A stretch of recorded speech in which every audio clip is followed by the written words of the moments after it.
praktik baik, diseminasi positif dan P5. Yang saya hormati Bapak Kepala SMP 5 Cimas, yang saya hormati Dewan Guru beserta staf DU, serta para narasumber pada seminar hari ini, Ibu Tasya dan Ibu Fitri.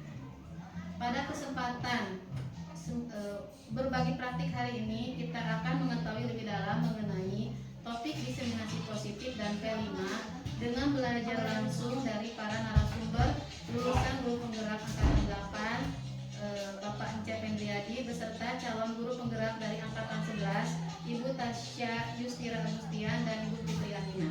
Sehingga melalui berbagi praktik ini diharapkan dapat menjadi wadah untuk memperluas wawasan, menjalin koneksi dan saling bertukar pengalaman. Hadirin yang berbahagia, sebelumnya izinkan saya untuk membaca susunan acara pada siang hari ini. Pertama, pembukaan. Kedua, sambutan dari Kepala SMP 5 Cimas. Ketiga, berbagi praktik baik tentang diseminasi positif oleh Ibu Tasya dan Ibu Fitri. Keempat, berbagi praktik baik kelima dari Bapak Ence Pendriadi. Kelima, sesi tanya jawab. Dan keenam, penutup.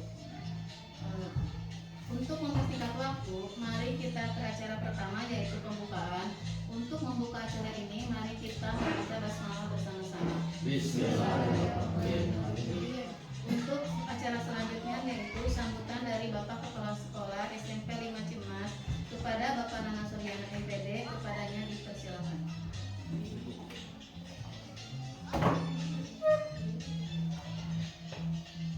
Bismillahirrahmanirrahim. Assalamualaikum warahmatullahi wabarakatuh. Waalaikumsalam. Terima kasih rekan-rekan. Walaupun mendadak, rekan-rekan berkesempatan hadir pada acara komunitas belajar yang diselenggarakan di SMP 5 Cimas. Rekan-rekan, ada satu prinsip yang dipegang oleh satu organisasi bernama KGBN, Komunitas Guru Belajar Nusantara. Saya pernah ikut kegiatan hari ini. Tidak ada guru yang hebat, yang ada hanya guru yang mau terus belajar. Kemudian ditambahkan lagi, saya lupa ulamanya siapa namanya, jangan pernah mau belajar kepada guru yang tidak pernah mau belajar. Sekali lagi saya ulang lagi, jangan pernah mau belajar kepada guru yang tidak mau belajar. Kita guru dituntut untuk terus selalu belajar, untuk terus selalu mengupdate pengetahuan, kemampuan, kapabilitas kita, sehingga kita pantas disebut sebagai seorang guru. Di Permendikbud di peraturan pemerintah, bahkan tugas kita bukan hanya sekedar mentransfer pengetahuan, tapi juga mendidik, membimbing dan sebagainya. Kaitannya dengan kemampuan akan sangat, tantangannya luar biasa karena Selanjutnya yaitu berbagi praktik baik tentang diseminasi positif, disiplin positif yang akan disampaikan oleh Ibu Fitri dan Ibu Tasya. Kepadanya dipersilakan. Oke, baik. Assalamualaikum warahmatullahi wabarakatuh. Yang terhormat Bapak Kepala Sekolah dan Bapak Ibu yang telah hadir dalam acara kegiatan ini, pada kegiatan ini yaitu tugas saya dalam CDP yaitu tentang diseminasi budaya positif. Dan terima kasih atas dukungannya. Ayo sholat dulu. Awal dulu ini. Terus sholat itu bakal dilaporkan ke ART mana? Untuk selanjutnya di sini yaitu tentang penyebaran pemahaman dan pengalaman penerapan budaya positif. Dan di sini ada ice breaking dulu ya Bapak Ibu. Ice breakingnya yaitu tersenyum. Bolehlah Bapak Ibu untuk tersenyum sejenak. Mungkin di rumahnya ada kepenatan atau perasaan yang melelahkan, mungkin dengan rasa tersenyum. Istilah Tupperware gua gitu bingung. Nah, mungkin dengan tersenyum, berbagi tersenyum akan merasa lega ya. Oke, terima kasih. Silakan untuk melihat wajah temannya sedang tersenyum. Tak budak kalahkan. Tinggal malah asal bikin ruwet jadi. Mungkin tersenyumnya kurang manis ya.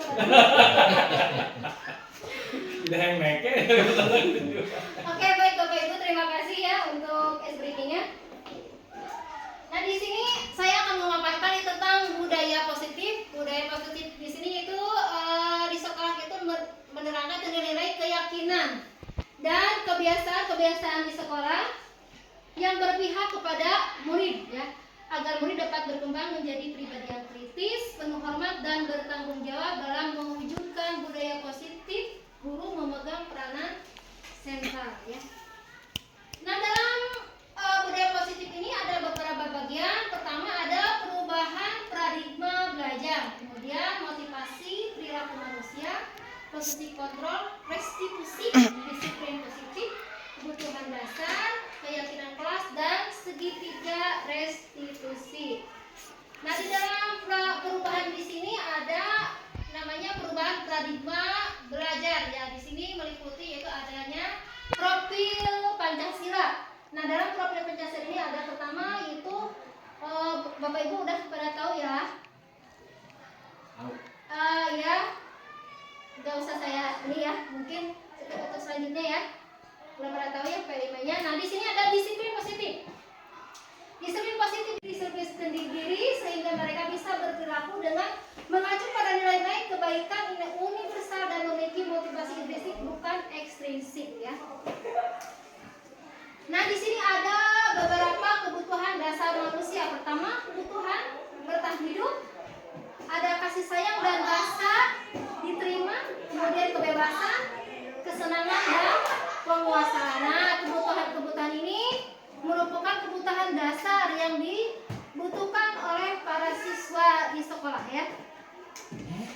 Kemudian ada di sini motivasi perilaku manusia. Nah, di sini motivasi perilaku manusia ini pertama ada menghindari hukuman atau ketidaknyamanan. Nah, biasanya mungkin saya sendiri pernah melakukan ya yang namanya ketika anak melakukan kesalahan pernah melakukan hukuman ya. Padahal setelah saya mengenal materi ini ya, saya menyadari bahwa hukuman itu tidaklah baik untuk siswa. Nah, di sini murid melakukan disiplin diri karena dia takut dihukum. Ini merupakan motivasi ekstrinsik. Nah, di sini saya juga pemahaman ini saya pahami di sini bahwa ternyata anak patuh itu ada yang karena takut hukuman, ada juga yang karena kesadaran dari dia sendiri. Kemudian keduanya mendapatkan imbalan atau penghargaan dari orang lain, yaitu murid melakukan disiplin diri karena dia ingin mendapatkan imbalan. Ini merupakan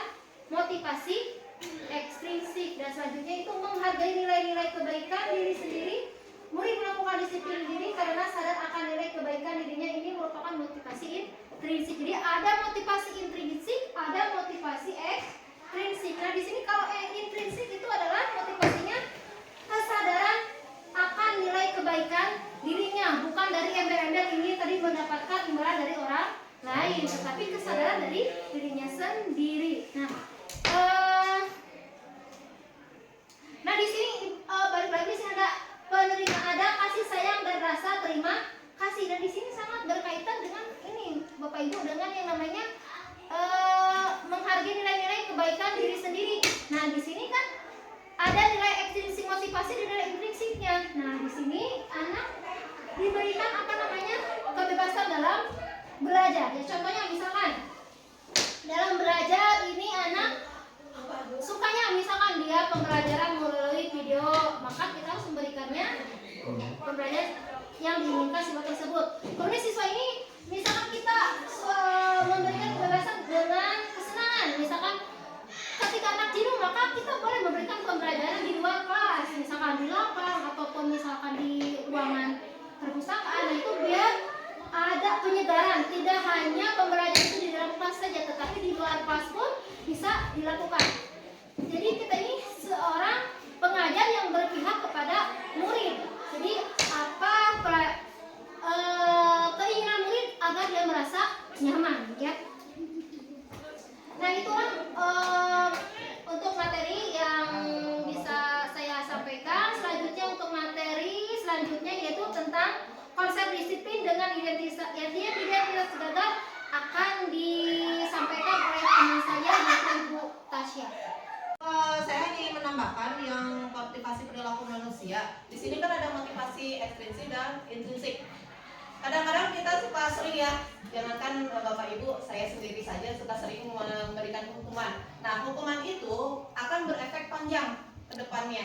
Nah itu termasuk ke motivasi ekstrinsik yang nanti akan selalu teringat sampai dia besar nanti. Nah itu hukuman, kemudian imbalan juga sama. Jadi dia akan terus-terusan mengharapkan imbalan. Jadi kalau kita dia inginnya contoh mengikuti lomba atau belajar, tapi ingin dapat nilai bagus, ingin dapat hadiah. Nah itu tuh nanti dia akan berharap terus-terusan akan hadiah tersebut. Tetapi kalau kita menghargai nilai-nilai kebajikan yang menjunjung tinggi kebajikan tersebut, itu akan bersifat yang motivasi intrinsiknya itu, ya. Jadi perbedaannya itu. Di sini ada untuk identitas gagal, hukuman bersifat seperti apa sih? Menyakitkan, sudah pasti, ya. Kemudian tidak nyaman, takut, pemaksaan, kemudian murid juga selalu menyembunyikan kesalahan, menjadi rendah diri, ya, tidak percaya diri. Kemudian kalau penghargaan itu tidak efektif, merusak hubungan, mematikan kreativitas karena dia mengandalkan hadiah terus. Kemudian memukul dengan sistem ranking. Jadi kalau misalnya dia melakukan kesalahan, ya kan, rankingnya langsung dibawahkan misalnya, ya. Nah itu kemudian merampas hak menghargai dirinya sendiri, ya. Itu untuk identitas gagalnya. Kemudian untuk identitas sukses, jadi kita ganti yang hukuman, yang asalnya hukuman diganti jadi konsekuensi. Jadi kita balikan lagi ke anaknya, kita kembalikan lagi apa yang dia mau sebagai solusi dari permasalahan yang dilakukan oleh dia. Nah, apa penguatannya? Dalam hal penguatan itu akan bersifat jangka pendek. Kemudian kita sebagai guru harus selalu monitoring apa yang menjadi kesepakatan, konsekuensi yang sudah dibuat sama dia yang akan dilakukan ke depannya, ya. Kemudian stimulus dan respon. Jadi untuk merangsang, menggali potensi dirinya, menggali bernalar kritisnya dia, bagaimana menyelesaikan masalah. Menghormati peraturan, sudah pasti kehilangan waktu untuk merenungi kesalahan. Jadi kalau kita istilahnya ada konsekuensi, pasti dia juga akan kehilangan waktunya, ya. Untuk restitusi, murid bertanggung jawab.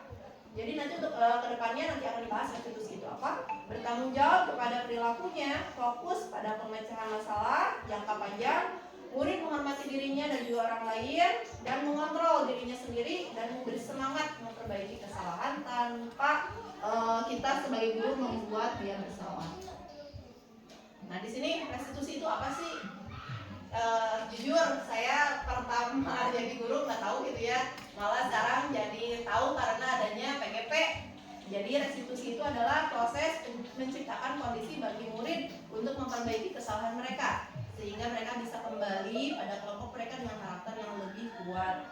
Ciri-cirinya apa sih? Bukan menebus kesalahan, tetapi belajar dari kesalahan, memperbaiki hubungan, kemudian menawarkan lagi ke anaknya. Jadi bukan menuntut, tapi menuntun, membimbing. Kemudian mencari kebutuhan dasar yang mendasari tindakan tersebut. Yang tadi sebelumnya sudah dibahas, ada kesenangan, penguasaan, kebebasan.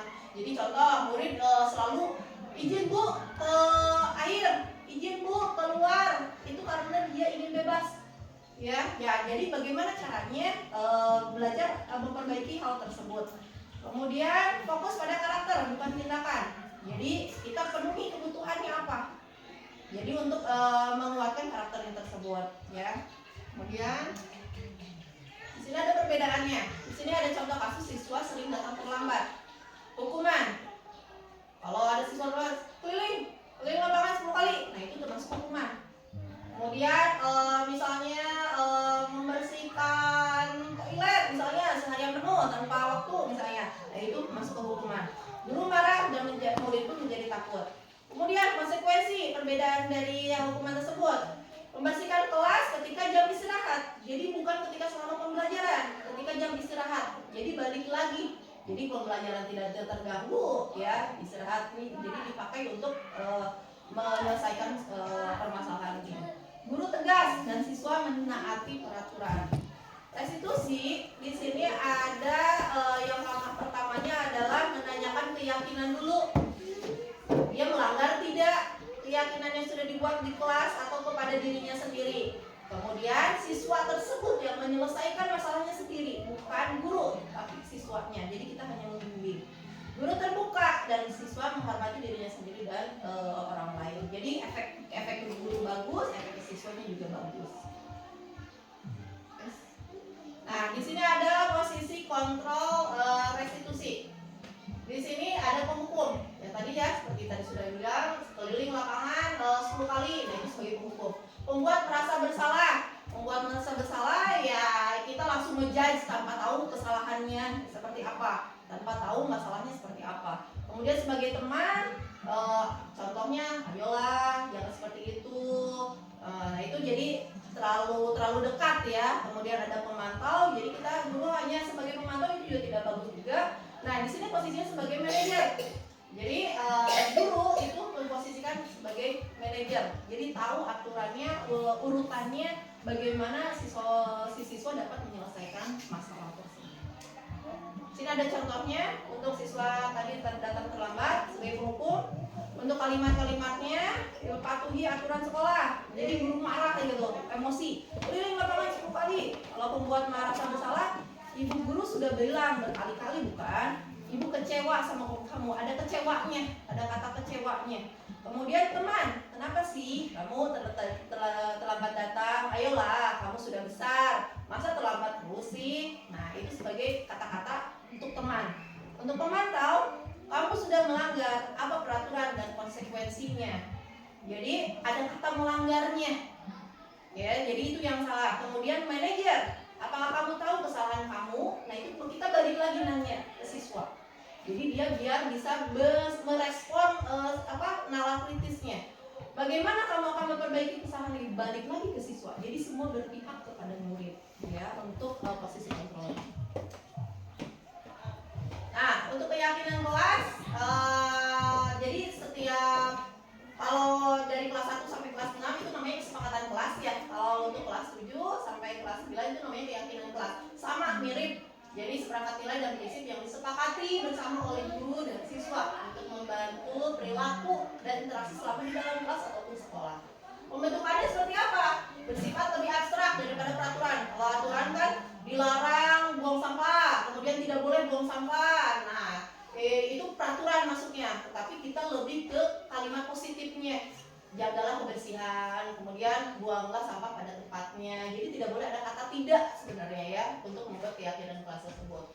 Pernyataannya bersifat universal, nah yang tadi bentuknya positif, mudah diingat, kemudian dapat diterapkan dan juga sesuai dengan kondisi lingkungan sekolah. Kemudian guru juga harus meninjau. Jadi kalau misalnya dia naik lagi kelas 8 pasti berbeda lagi dengan keyakinan kelasnya. Tidak sama dengan kelas 7 untuk pembuatan keyakinan kelas. Di sini ada contoh-contoh membuat keyakinan kelas. Jadi pertama pembukaan dulu, menjelaskan dulu apa sih keyakinan kelas itu, contohnya seperti apa. Kemudian pelaksanaannya, setiap murid itu berpendapat dan mengemukakan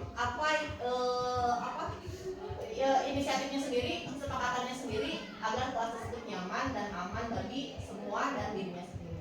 Kemudian keyakinan kelas yang sudah diselesaikan itu berpihak pada nilai-nilai kebajikan, ya, contoh menghargai, menghormati, kemudian kebersihan, tertib, disiplin, religius, kemudian aktif dan sebagainya. Ini untuk contohnya. Di sini ada contoh untuk prosesnya. Mungkin di skip aja ya. Di skip aja soalnya. Boleh, oh siap. Suaranya.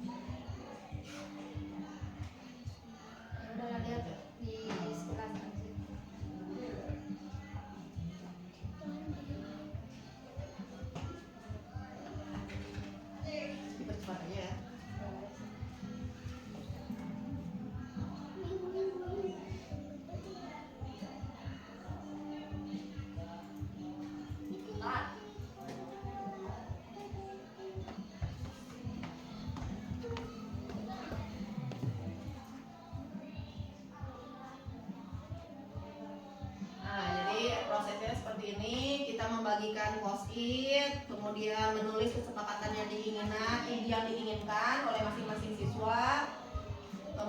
kemudian menyepakati hasil dari kalimat-kalimat positif yang sudah dibuat oleh mereka.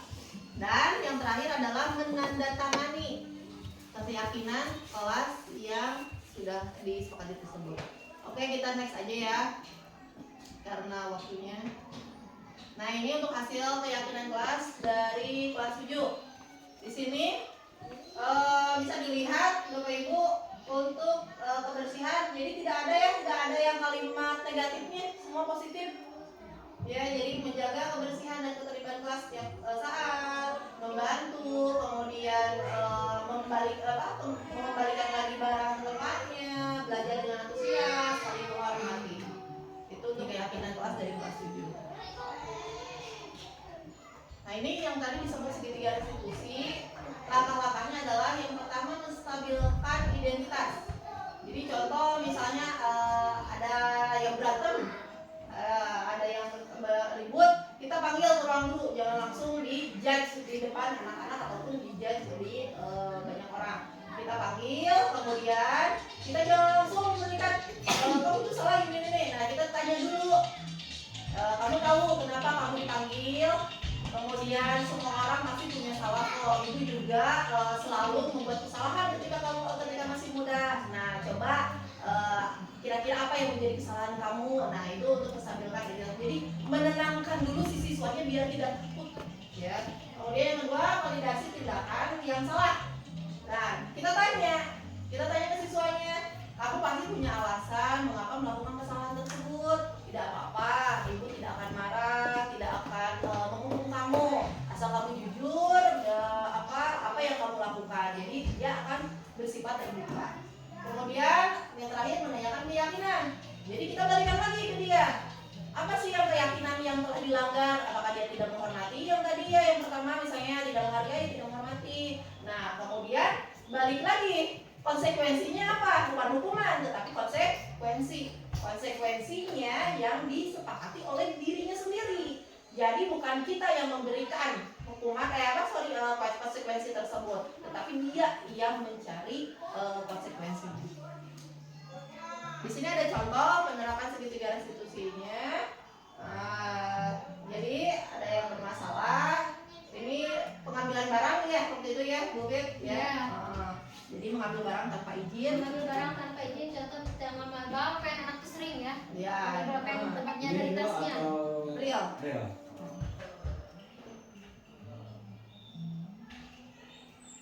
Gitu ya, cukup ya, di next saja.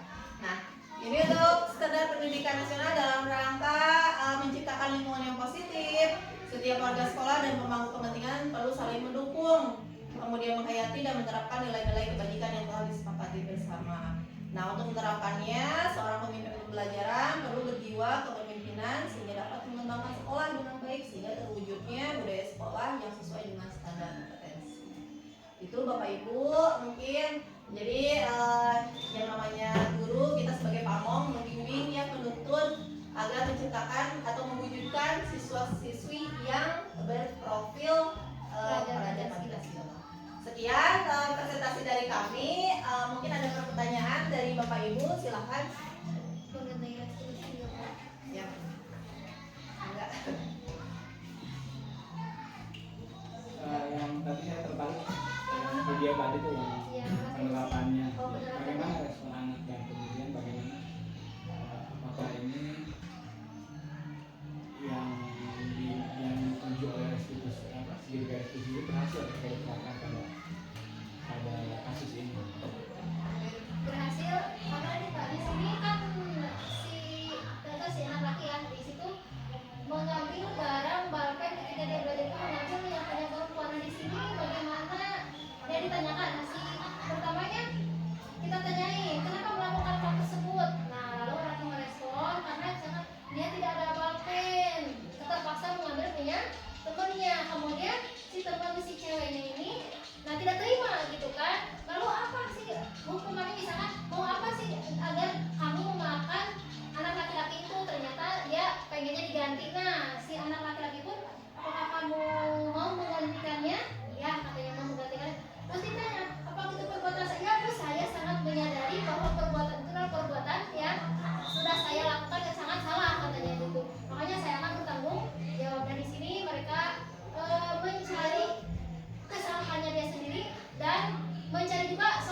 yang terbaik agar si temannya ini merasa aman, gitu, merasa tenang. Apa yang sudah dilakukan sama temannya ini, dia merasa oh inilah seperti ini ya, jalan keluarnya, gitu kan. Oh ini seperti inilah berunik sama teman itu. Jadi mereka bertiga akhirnya merasa damai Pak, karena sudah tenang, karena mau mendapatkan jawaban atau keluar dari masalah tersebut. Sebenarnya untuk kasus-kasus yang kecil mungkin ya emang efektif ya, Ya, efektif. Tetapi untuk kasus yang besar dan kita balik lagi ke karakter anak. Contoh misalnya yang kasusnya apa? Dia istilahnya apa ya, tanda kutip sering sudah kebiasaan gitu mengambil atau mungkin itu kita kembalikan lagi harus ada penanganan khusus. Contoh ya mendatangkan psikolog anak atau misalnya guru BK yang sudah berpengalaman ya, tanda kutip sudah ada sertifikat dan sebagainya. Jadi untuk kasus-kasus berat mungkin ada penanganan yang lebih dari segitiga restitusi ini. Jadi tidak selalu efektif segitiga restitusi ini. Hanya pembahas yang Ya begitu. Cukup Pak. Puaskan. Gimana Bapak, Ibu ada pertanyaan? Harus nanya. Enggak juga sih. Kalau tantangan baca, kalau harus nanya saya nanya. Oh iya Bapak. Boleh ya. Bagus loh. Ini hanya sharing aja ya. Tadi Ya, saya sepintas mendengar. Ya Bapak. menambahkan juga Ya, boleh. sepintas mendengar penjelasan itu. Jadi seolah-olah bapak ibu-ibu ini menekankan bahwa setiap tahapan pendidik itu yang paling utama adalah sebagai manajer.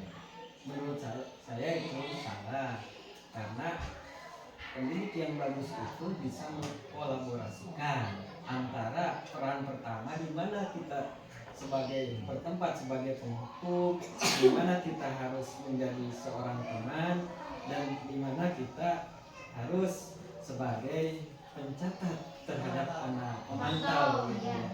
Jadi kita harus mengkolaborasikan semuanya sehingga tujuan akhirnya kita menjadi benar-benar menjadi seorang guru yang bisa menangani anak, yaitu menjadi pemimpin dalam pembelajaran di kelas, yaitu sebagai manajer tadi. Jadi bukan berarti dihilangkan yang peran-peran tersebut. Itu saja mungkin menurut pendapat saya. Ya, terima kasih Pak Cep atas masukan dan tanggapannya. Betul Pak Cep. Jadi kadang-kadang kita juga sebagai guru, jangan Bapak Ibu, mungkin saya pribadi aja suka tidak selalu manajer gitu ya, malah lebih sering ke hukuman, menghukum ya, karena saking emosinya ya. Mungkin kita semua bertahap berproses, semoga ke depannya menciptakan anak-anak yang unggul ya Bapak. Mungkin seperti itu. Bapak Ibu ada lagi yang mau ditanyakan? Cukup ya? Cukup? Fit?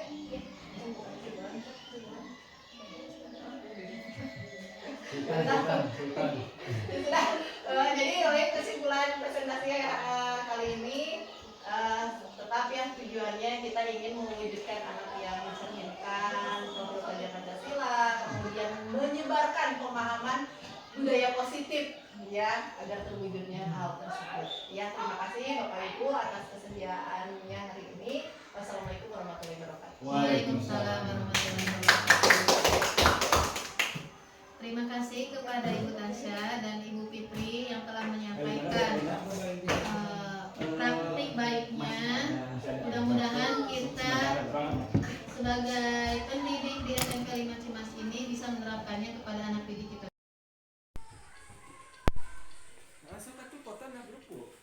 Informasikan di atas kita.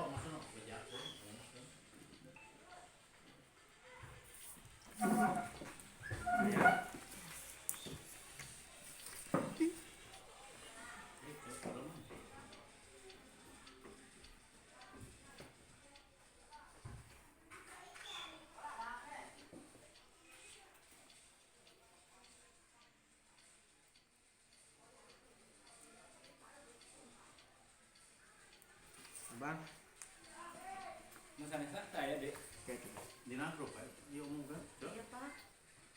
Aya paden jeung subuk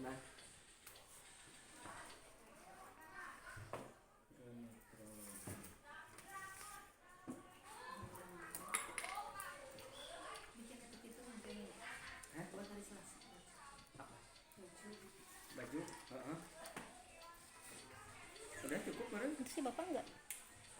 Bapak juga enggak? Masih bapaknya. Bapaknya?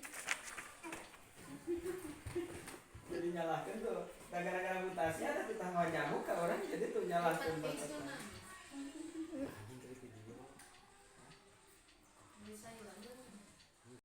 Ibu dengar Uyi katanya sering terlambat ke sekolah ya? Kata guru pikir. Ya Bu, Oke. Udah berapa kali terlambat? 3 kali Bu. 3 kali. Sering terlambat itu suatu kesalahan bukan? Ya Bu, Baik Uyi, berbuat kesalahan itu manusiawi, tapi setiap orang pasti pernah melakukan kesalahan. Yang terpenting kita bisa memperbaiki dari kesalahan tersebut dan menyadarinya. Mari kita perbaiki sama-sama untuk mencari solusinya ya. Uyi sering terlambat itu pasti punya alasan tertentu. Kenapa sering terlambat? ya Bu, saya sering tidur lambat karena saya main HP, jadi lupa waktu tidur kemalaman. Tahu nggak keyakinan kelas yang sudah disepakati? Tahu Bu, Oke. Kalau terlambat sekolah itu sesuai dengan keyakinan kelas nggak? tidak Bu, Oke, menurut kamu disiplin itu penting nggak sih buat kamu? Penting. penting Bu, agar saya tidak terlambat ke sekolah dan bisa menghargai waktu. Betul sekali.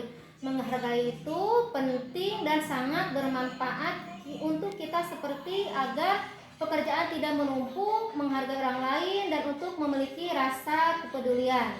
Ya Bu, saya sangat menyesal sering terlambat ke sekolah. Maaf ya Bu. Oke. Ya, sikap yang baik sudah kamu lakukan dengan cara meminta maaf. Menurut kamu, apa yang kamu lakukan agar datang tidak terlambat lagi ke sekolah? Saya akan tidur lebih awal dan tidak begadang lagi agar tidak terlambat lagi ke sekolah. Baik Uyi, sudah mendapatkan solusinya. Ibu akan bekerja sama dengan orang tua kamu agar sekolahnya tidak terlambat lagi. Oke, terima kasih ya. Sudah bersedia Ibu pamit ke sini. Sekarang silahkan kembali ke kelas.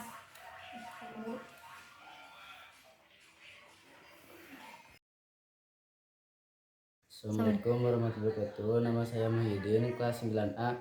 Terima kasih Ibu Guru, saya senang sekali diajak diskusi dengan Ibu untuk menemukan solusi agar kesalahan yang telah saya lakukan saya tidak akan mengulangi lagi dan akan tidur lebih awal, tidak begadang lagi agar tidak terlambat lagi ke sekolah. Assalamualaikum warahmatullahi wabarakatuh. Sin, Ibu dapat laporan tadi dari ketua kelas, katanya kamu bertengkar sama si Kinar. Iya Ibu, Kenapa? habisnya kesel tugas PR saya dicontek terus Bu. Bukan sekali 2 kali, tapi keseringan. Saya kesel dan marah Bu. Oke. Ya wajar sih kamu merasa kesel. Tapi manusiawi ya rasa kesel itu. Tapi alhamdulillahnya sih kamu tidak melakukan kekerasan sih dengan cara memukul atau yang lainnya. Coba pikirkan tindakan Cindy tadi sesuai dengan keyakinan kelas nggak? Tentunya tidak Bu. Oke. Terus keyakinan apa yang Cindy langgar? Saling menghormati sesama teman. Oke. Menurut Cindy, menghormati sama teman itu penting nggak? Penting Bu. Penting. Oke, lalu keyakinan apa yang harus Cindy lakukan pada teman pada saat sedang marah? Bersabar Bu. Bersabar, baik. Apakah Cindy bersedia melakukan perbaikan pada masalah ini? Bersedia Bu. Iya. Lalu apa yang akan Cindy lakukan untuk memperbaikinya? Menghormati teman, bersabar ketika hal itu terjadi. Saya lapor ke wali kelas atau guru piket. Iya, tepat sekali tindakannya Cindy. Tetap semangat ya. Oke, terima kasih. Silakan untuk kembali ke kelas ya.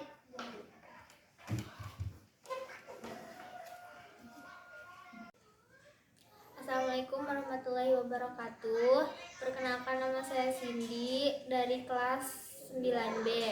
Saya sangat senang sekali diajak diskusi sama ibu guru sehingga saya dapat mengendalikan diri dari amarah perilaku teman yang tidak baik. Saya harus belajar lebih bersabar, dapat menghormati teman-teman. Terima kasih. Assalamualaikum. Waalaikumsalam. Apa kabar semua? Baik. Tadi pagi sarapan apa? Minta izin sama orang tua? Minta. Jangan cuma minta jajan aja ya, tapi harus Minta izin. Suka ke sekolah? Biar dapat apa? Jajan. Ilmu. Biar dapat ilmu, biar belajarnya jadi Enak. ya. Oke, sebelum dimulai, Ibu minta untuk berdoa dulu boleh? Boleh. Siapa yang mau doa? Mariam. Boleh, silakan ya, berdoa dulu. Duduk, siap. Berdoa dalam hati, mulai.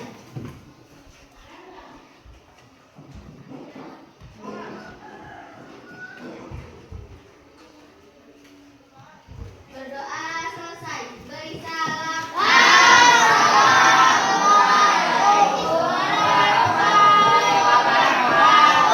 Waalaikumsalam warahmatullahi wabarakatuh. Hari ini hari apa? Senin. Ibu rasa ini hadir semua ya? Hadir. Siapa di sini orang tuanya yang sakit? Tidak ada. Orang tuanya? Meskipun tidak yang sakit, Ibu doakan semuanya sehat-sehat ya. Biar bisa sekolah terus ya, biasa belajar dengan Takut. baik. Ya. Nah, oke, sebelum ke pembelajaran, Ibu ingin membuat kesepakatan. Yang tahu kesepakatan apa? Tahu. Hmm? Tahu. Dibikin buat apa? Coba kita kasih tuh. Buat kelas. Hmm? Buat kelas. Kesepakatan kelas itu dibikin atau dibuat oleh siswa dan wali kelas atau guru. Biar apa? Biar kelasnya menjadi tertib. Mau nggak kelas tertib? Mau nggak kelasnya aman? Mau nggak tenang dalam pembelajaran? Jadi tidak itu harus cinta. Kalau udah cinta sama kelas, nanti cinta sama pembelajaran. Teman-teman saling menghargai. Oke, Ibu mulai ya. Mulai dari satu orang, satu saja yang diinginkan. Mau kelas ini mau seperti apa? Ya, boleh diungkapkan dalam kertas ini. Ya, Ibu akan bagikan dulu satu-satu.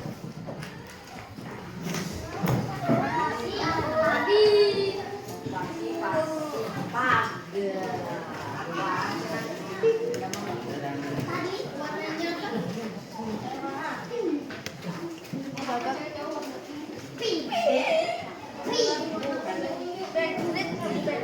diungkapkan ya, apa yang tertera dalam hati kalian diungkapkan. Misalkan tidak boleh apa, mohon apa, boleh. Oke.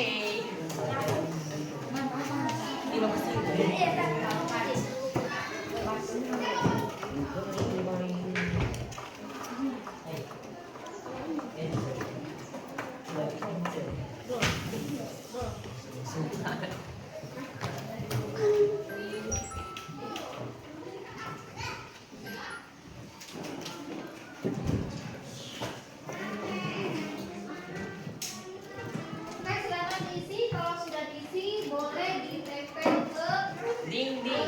Kebon. Oke, silakan diisi.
Di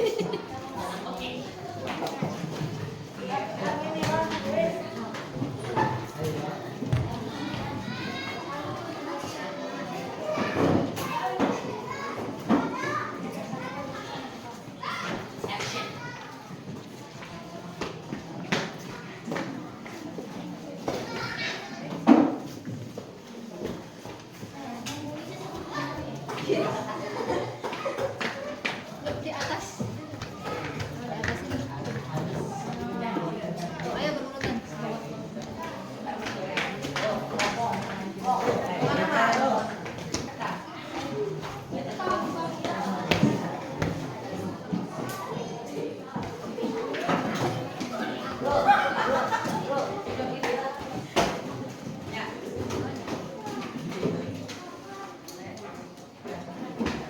Sudah semua? Sudah. Ini semua sesuai dengan hati ya. Apa yang diinginkan kalian sudah diungkapkan dalam kertas. Silakan mencoba untuk membaca hasil dari tulisan hidup ya. Berpakaian harus rapi. Nah, berarti ini maksudnya apa? Berpakaian harus rapi. Disiplin. Disiplin. Nah, ini masuk berpakaian harus rapi. Coba lagi di sini.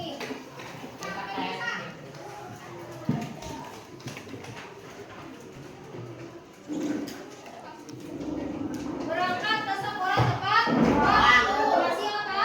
Disiplin.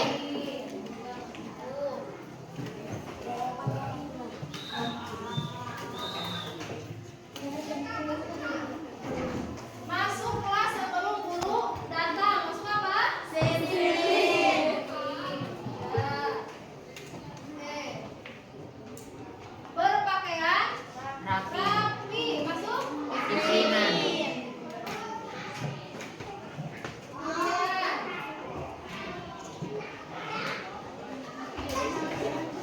Harus mematuhi larangan sekolah atau kelas. Masuk mana? Disiplin.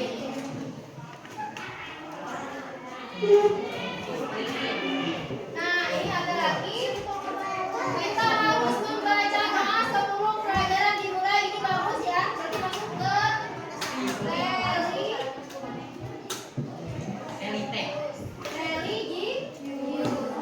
Berdoa sebelum pelajaran dimulai. Biar apa? Biar tenang mendapat ridho dari Allah. Kalau misalnya tadi kan berangkat dulu dari rumah membaca apa? Minta apa dulu? Minta doa ke orang tua. Karena hadis diterangkan itu birullah berdoa walidain, ridhonya Allah berada di ridhonya orang tua. Yang sangat bagus sekali. Dilanjutkan dengan membaca doa sebelum belajar.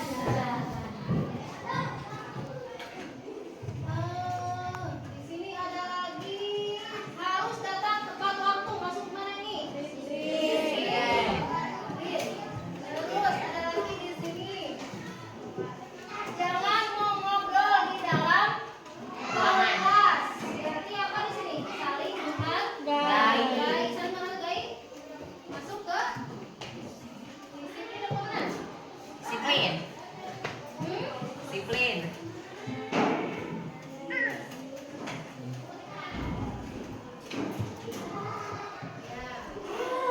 Ada lagi di sini. Ya sama masih ya masuk ke disiplin. Ada lagi di sini berpakaian rapi. Ya.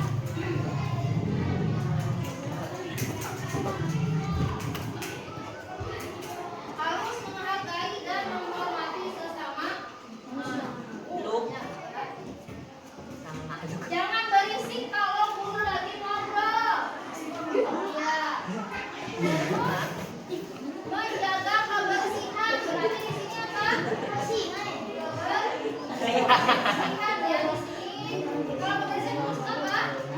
Disiplin. Menjaga kebersihan.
Gede jangan.